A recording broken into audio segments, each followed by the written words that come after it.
In this video, we'll guide you through the process of connecting your personal computer to your Hyrel 3D printer. Our Hyrel 3D printers are designed to last around 10 years. However, tablets tend to break after 2 to 3 years.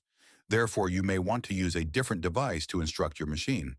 Whether you're experiencing issues with the tablet or simply prefer using a PC, this video will teach you how to connect your PC to your machine. Before we begin, make sure that Repitrel is installed on your PC. This is the link to the installation page, or look at the description down below for a link to the installation page and another video on how to install Repitrel on your PC. If you already have Repitrel, open Repitrel on your PC and verify that you have the latest version installed by visiting the Hyrel 3D website under the Download section.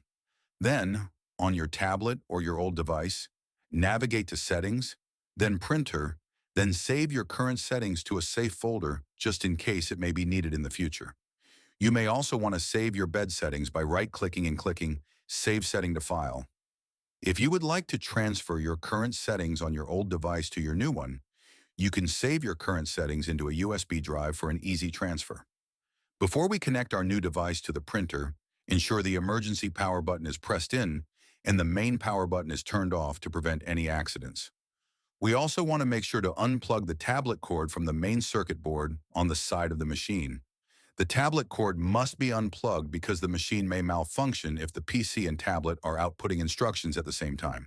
Once the tablet cord is unplugged, connect the 6-sided USB-B end to the printer and the USB-A end to your computer.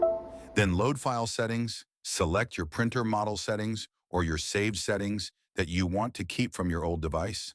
Like mentioned before, this can easily be done through a USB drive by saving your old settings into the drive and plugging the drive into your new device. Then click Apply and then OK. Go to Interface, then COM port and choose your port. Typically, the correct one is the highest number port. However, try each port available until the printer connects through UART. If it is not already shown, you can check that the printer is connecting through UART by clicking Settings, then change border style, and then you can view the connection string in the title bar. Once you have selected the correct port, click Apply and press Ping to confirm the connection. Once complete, your PC will be successfully connected to the printer. Thank you for watching.